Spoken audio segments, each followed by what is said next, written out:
Tonight, Hillary Clinton addresses a crowd of supporters. I couldn't understand it. It was mostly just zeros and ones. Then, does physical appearance affect your presidential campaign? If so, I don't stand a chance. Finally, the Australian government has begun training its indigenous animals in order to help with the drug control. I just hope that they have the necessary qualifications. This is The Daily Show.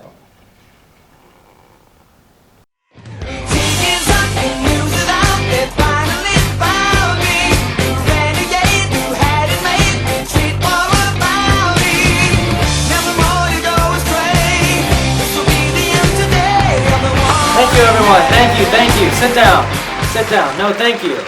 My name is Sammy Richards. This is The Daily Show. No, sit down. We're good. Sit down.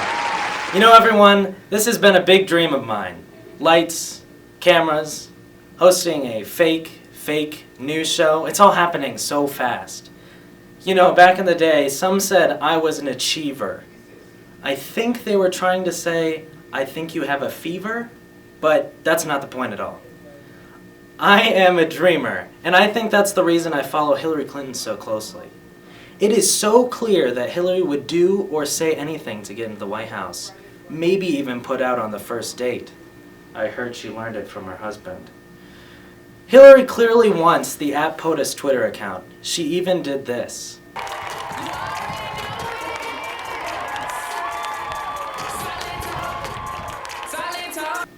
No. That's from my generation. I don't even do it. Without being paid like $100 first. 50? 10? A hug? Anyway, at least she didn't sacrifice any of her morality to get into the position, right? She's still fighting for the little guy. Everyday Americans need a champion, and I want to be that champion. So you can do more than just get by. You can get ahead and stay ahead. Because when families are strong, America is strong. Yeah, she should definitely shove that under a rug and just pretend it didn't happen. I represented New York, and I represented New York on 9/11. When we were attacked, where were we attacked? We were attacked in downtown Manhattan, where Wall Street is. I did spend a whole lot of time and effort helping them rebuild. That was good for New York, it was good for the economy, and it was a way to rebuke the terrorists who had attacked our country. Mrs. Griffin, what are your plans for cleaning up our environment? 9/11.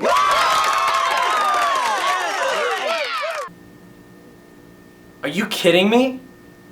Fudging 9/11? We're supposed to be the reasonable party. The Democrats, the ones who don't make complete fools of themselves during the presidential debates. It's not like it was counting to 5 or something.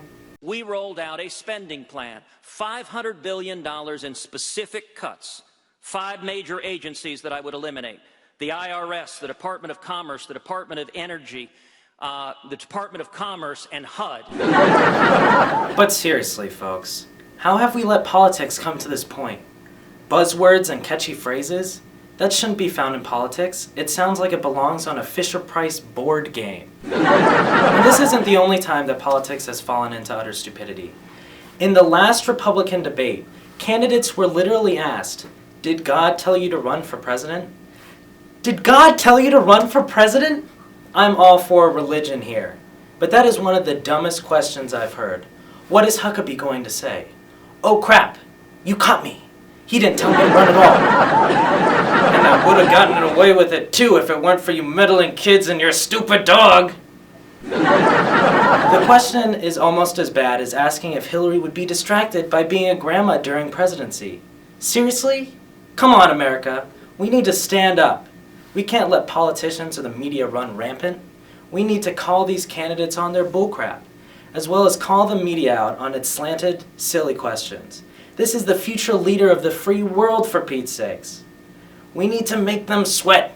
We have to give them difficult scenarios that the president has to deal with right now. Like which turkey to pardon on Thanksgiving. Not that one. That looks delicious. Stick around, guys. We'll be right back.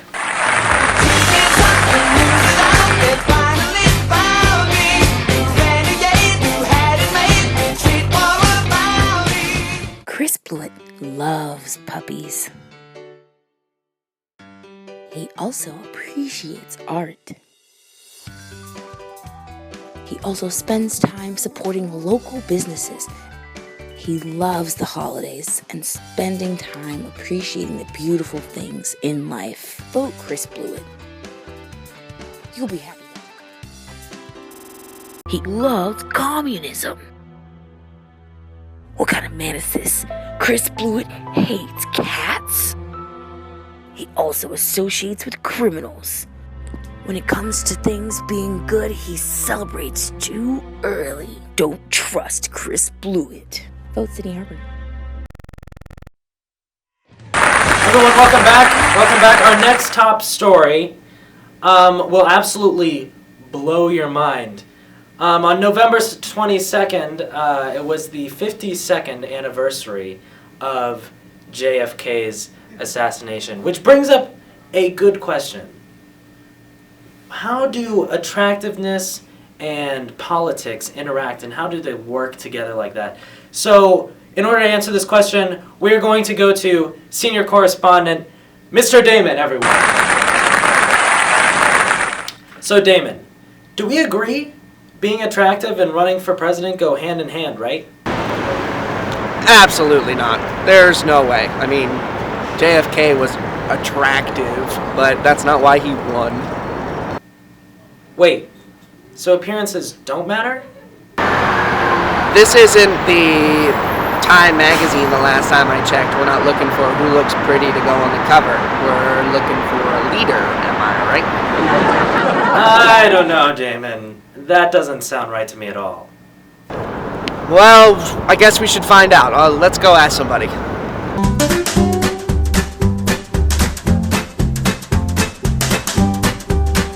Excuse me, do you have a second? Yeah, sure. What's up? So we're looking into campaign images. If you think back towards JFK and Nixon and the great TV debate, the first of its kind, and JFK managed to win that, and they said that he managed to win that solely because of what he looked like. Do you think appearances are important in elections? I think they do. Yeah? They are. So if I were to say that tomorrow you had to go and vote for your GOP runner, would you vote solely based on appearance for Donald Trump or Marco Rubio? Solely based on appearance, I'd have to go with Rubio. Well, Cam, I guess I'm wrong. Well, I wasn't satisfied with one wrong answer, so let's try another one. I think we have another person here that we could possibly ask. Hi, how are you? Hi, I'm good. So, do you think appearances, first of all, are important for a president? Yeah, absolutely. I think that that's something that people would take into consideration a lot. Okay, so if you had to decide tomorrow between your GOP nomination, if it were to be Marco Rubio or Donald Trump, who do you think you would pick? Probably Marco Rubio. Marco Rubio. Okay, so Trump has been leading the election for the whole time. Why do you think Marco Rubio? I think, I don't know, just based off of a lot of things that Trump has said recently. So even though he is the uglier man, he might also be the inside ugly man. I think we should probably find one more. Alright, so I think we found one more here to ask. Hi, how's it going? Hi. Alright, so we're investigating campaign appearances. What do you think appearances matter for election processes? Personally, I think they matter very little. Historically, I know they've mattered some with more female voters. Fair enough, fair enough. Okay, so tomorrow, if you had to choose your Republican candidate between Marco Rubio and Donald Trump, based on what they look like, how do you think you would vote? Based on what they look like, I would choose Trump because he looks older and more experienced. Fair enough, fair enough. Who do you think's the more attractive of the two? Marco Rubio. Fair enough, fair enough. Alright, I think we've had a pretty good run at this. Well, I wasn't completely satisfied with those three answers that we gotten out here, so I decided I wanted to talk to somebody a little higher up. So we went and had an interview with Hillary Clinton, the current Democratic National Leader, to see what she had to say. Alright, so we're here with Hillary today. Hillary, how are you? Well, hello there, new BFF. I'm Hillary Clinton, and I recently announced via social media that I'm running for president in 2016. Alright, Hillary, so today we're here looking at appearances for elections. Do you think that appearances are important for a presidential hopeful? I pay attention to popular culture. Look, here's me doing the Kylie Jenner lip challenge. I'm not entirely sure what that means, but I'm going to take it as a yes. So, how do you maintain your appearance then? I'm always updating my Instagram with pictures of me just being a regular person. This is me laughing. Notice the absence of cavities? I know your insurance doesn't cover dental, but mine sure does. Okay then. Well, do you at least think that your hair is better than Trump's?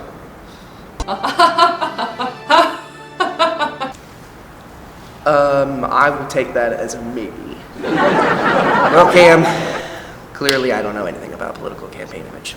Back to you. Thank you. No, thank you. No, you got it. No, everyone. My guest tonight, his name is Cameron Payne, and he wrote this brilliant book called Arguing with a Brick Wall. Cameron Payne, everyone. Thanks for coming. So, you wrote this book called Arguing with a Brick Wall, and it is about, it goes over brilliantly the history of campaigns and really how it affects us today. Yeah, absolutely, and not just campaigns, but the media's involvement in these campaign debates, sure. like we are here today. I liked earlier in your segment you mentioned about the Nixon JFK debates, the great debates, the first time that they were, mass media and politics were combined and the candidate was in the public eye for an extended period of time, which is huge. You know, stump speeches and other forms, they only see the candidate for, you know, a select few minutes. So my question is, you said that this was combining mass media and politics and stuff like that. I'm in mass media. Yeah. What effect do I have on people? Do I have an effect on people? All right, so not only are people watching these debates and formalizing their own opinions or images of these candidates, there are now critiques of these debates from the media, you yourself, afterwards, and that also influences people's decision. You're an opinion leader. You have a say, believe it or not. I'm trying my best. So, I'm giving my opinion loudly. What, do people just blindly listen to me? Am I Well, I'm glad you mentioned that, because in my book I talk about when the media analyzes these debates, they're looking more for factual statements and factual errors to critique the candidates, whereas the people are more emotionally connected to actions and reactions of candidates during the debate, you know, making a mistake or being attacked and holding their composure and prevailing through that attack. Yeah, like the minor stuff. So, in the event that I say one thing as me against someone else, what does that struggle look like? Who wins? Am I really influential over you? Again, actually the main theories that my books are based on, two of them actually in mass media are the bullet theory, or known as the hypodermic needle, and the limited effects model are the two leading theories today about mass media and their effect on the population. Yeah. One, the bullet theory states that the mass media is a very persuasive tool, and it's, you know, the quote unquote, it's the media's fault. You know, people listen, listen to everything that happens, and then there's the limited effects model, which is more recent, decides that people aren't as affected by the media today. They maybe can put a dent in a person's opinion, but they're generally watching to reinforce their own ideas, their previous ideas of a candidate. You know, so it's really hard to... So if I go in and I think Bernie Sanders is awesome, I'm going to come out thinking Bernie Sanders is awesome. More than likely, yes, absolutely true. Which theory tends to be the one that is accepted? That's the thing. There is no cold cut theory, and there's not one that is more right than the other. If you let me say, the biggest thing that these theories have an influence over is, or the best takeaway in my book, is that it takes a little bit of both theories. You know, people are affected, but then there is the conscious consumer. No, for sure. You definitely do talk about all of those. We are running short on time, though. All right. So thanks for coming on the show. Check out Cameron Payne's book, Arguing with a Brick Wall. Everyone, we will be right back.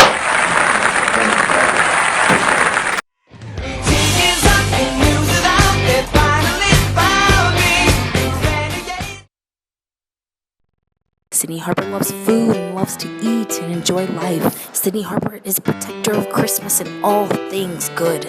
Sydney Harper loves to socialize and talk to people and enjoy her friends. Sydney Harper is so busy that she needs coffee to do all the things she does.